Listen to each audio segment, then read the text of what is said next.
প্রিয় ভাই ও বোনেরা, আসসালামু আলাইকুম। আজকের প্রতিবেদনটি একটি গুরুত্বপূর্ণ প্রতিবেদন।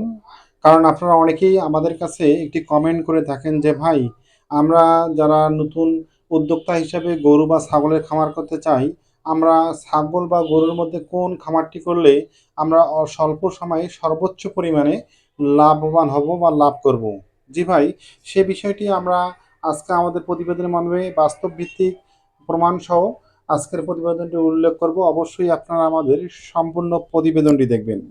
প্রিয় ভাই ও বোনেরা, আপনারা দেখতেছেন যে আমরা মূলত ছাগল এবং গরু এই দুটি নিয়ে কিন্তু মূলত আমাদের এই ছোট্ট ক্ষুদ্র খামারটি।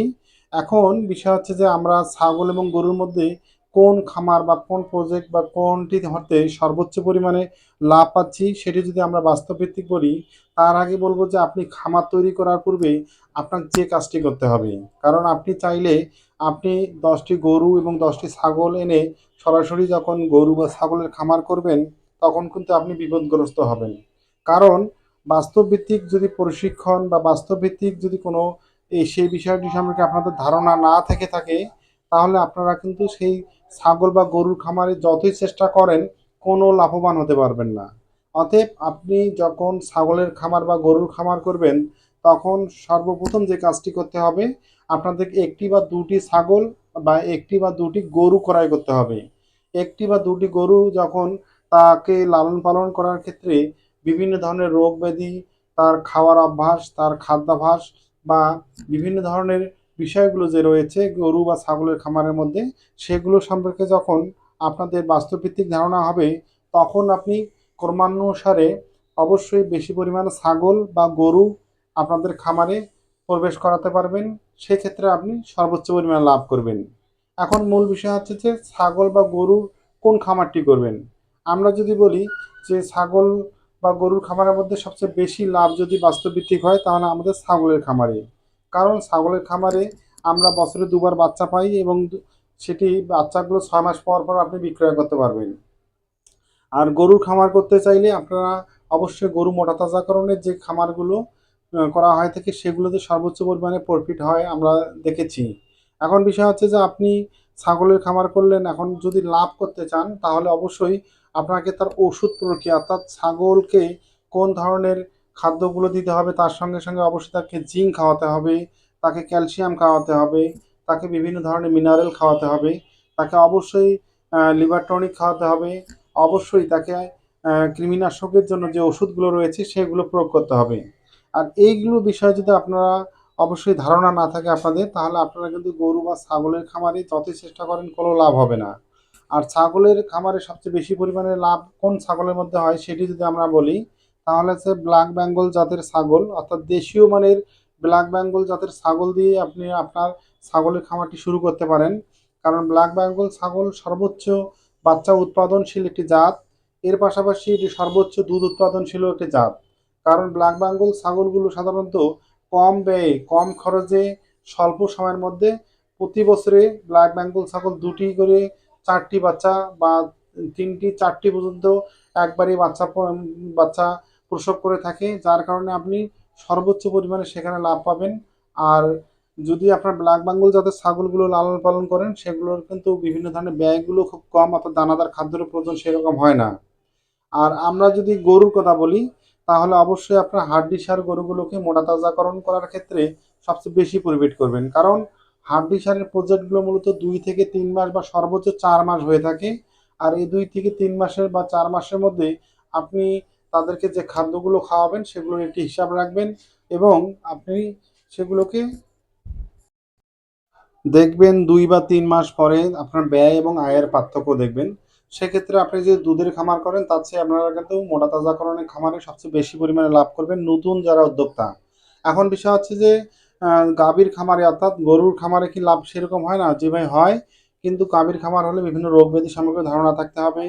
আর একটি কথা আপনারা অনেকে আমাদের বলেছেন, গরুর খামারে দুধে লাভ সর্বোচ্চ বেশি পরিমাণে হয়ে থাকে। এই বিষয়টি আপনারা অনেকেই আমাদেরকে বলেছেন। কিন্তু আপনারা দেখবেন যে গরু মোটাতাজাকরণে যে পরিমাণ ব্যয়টা হয় তার চেয়ে ৩ গুণ, অর্থাৎ ২ এর থেকে ৩ গুণ বেশি পরিমাণে একটি গাভী গরুকে খাওয়াতে হয়।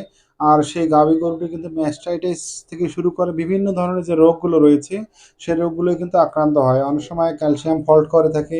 এই ধরনের ব্যয়গুলো সর্বোচ্চ পরিমাণে হয়ে থাকে। তাই আমরা বলব যে যারা নতুন গরুর খামার করতে চান তারা অবশ্যই গরু মোটা তাজাকরণ বা বকনা যে বাছুরগুলো রয়েছে সেগুলো লালন পালন দিয়েই শুরু করতে পারেন। অবশ্যই হুট করে আপনারা গাভী গরুর প্রজেক্ট কখনোই হাতে নেবেন না।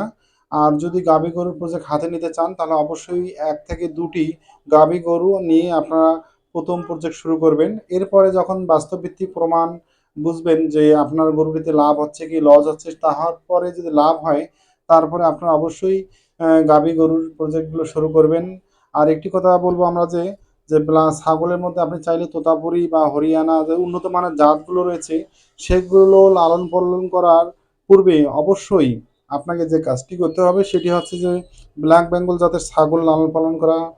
এটি দিয়ে শুরু করতে হবে, কারণ ব্ল্যাক বেঙ্গলের রোগ প্রতিরোধ ক্ষমতা অনেক বেশি। এবং যখন আপনি এটি ব্ল্যাক বেঙ্গল ছাগল লালন পালন করাটি শিখবেন, এরপরে তোতাপুরি বা ক্রসবিট জাতের যে মানের ছাগলগুলো রয়েছে সেই ছাগলগুলো লালন পালন করা শুরু করবেন। সেক্ষেত্রে আপনার ছাগল লালন পালন করা খুবই সহজ হবে। এখন বিষয় হচ্ছে যে আপনি যদি গ্রামে বসবাস করেন তাহলে ব্ল্যাক বেঙ্গল ছাগল খুবই ভালো, লাভজনক। আর যদি শহরে বসবাস করেন আপনার জায়গার পরিমাণ কম হয়ে থাকে সেক্ষেত্রে তোতাপুরি হরিয়ানা বা উন্নত মানের যে ছাগলগুলো রয়েছে সেগুলো আপনি লালন পালন করা সবচেয়ে ভালো হবে। প্রিয় ভাই ও বোনেরা, আপনাদের যদি আমাদের এই রাখি ব্যাগ্রো ইউটিউব চ্যানেলের প্রতিবেদনগুলো ভালো লেগে থাকে তাহলে অবশ্যই আপনারা আমাদের চ্যানেলটি সাবস্ক্রাইব করবেন। আপনারা দেখতেছেন যে আমরা আমাদের খামারে ব্ল্যাক বেঙ্গল জাতের যে ছাগলগুলো রয়েছে সেই ছাগলগুলোর পাশাপাশি যে গরুগুলো দেখতেছেন সেগুলো কিন্তু মোটা তাজাকরণের গরু। আমরা মূলত গাভী গরুর প্রজেক্টের মধ্যে হাড্ডিসার যে গরুগুলো রয়েছে সেগুলোকে বেছে নিয়েছি। আর এই গরুগুলোকে আমরা লালন পালন করি। আর ব্ল্যাক বেঙ্গল জাতের যে ছাগলগুলো আপনারা দেখতেছেন সেগুলো কিন্তু আমরা বাচ্চা উৎপাদন করার জন্য মূলত লালন পালন করি। অর্থাৎ প্রোডাকশন, অর্থাৎ বছরে ২ বার বাচ্চা দিবে, ৬ মাস পর পর আমরা বাচ্চাগুলো বিক্রয় করব। এই উদ্দেশ্য করেই মূলত আমরা ছাগলের প্রজেক্টটিও আমরা হাতে নিয়েছি। আর যে গরুর যে খামারটি রয়েছে সেটি কিন্তু আমরা মোটা তাজাকরণের মূলত কাজ করে থাকি। আমরা গাভী গরুর প্রজেক্ট করেছি কিন্তু সেই পরিমাণে আমরা লাভ করতে পারিনি, যার কারণে আমরা মূলত যে হাড্ডিসার গরুগুলো রয়েছে সেগুলোকে মোটা তাজাকরণ করি। আর আপনারা যদি চান তাহলে গ্রামে মূলত মাঠ ঘাটে গরু ছাগল বেঁধে কিন্তু লালন পালন করতে পারবেন। সেক্ষেত্রে কিন্তু আহ, গরু ছাগল লালন পালন করা খুব সহজ হবে। প্রিয় ভাই ও বোনেরা, আমরা যেটি বলি না কেন অবশ্যই আপনারা পরিশ্রম যদি করেন তাহলে আপনারা প্রফিট লাভ করতে পারবেন। আর পরিশ্রম যদি আপনারা না করেন তাহলে আপনারা যতই চেষ্টা করেন গরু বা ছাগলের খামারে আপনাদের দ্বারা লাভ সম্ভব হবে না। তাই আমরা বলবো যে গরু বা ছাগলের খামার করার পূর্বে অবশ্যই গরু বা ছাগল সম্পর্কে ধারণা নিন, বাস্তবভিত্তিক প্রশিক্ষণ নিন এবং রোগ ব্যাধি সম্পর্কে জানুন এবং সঠিক সময়ে তাদের ভ্যাকসিন দিন এবং সঠিক সময়ে প্রফিটটি উদ্ধার করুন, এটি আমরা চাবো। তাই আপনাদের সকলকে ধন্যবাদ আমাদের সঙ্গে থাকার জন্য। আসসালামু আলাইকুম।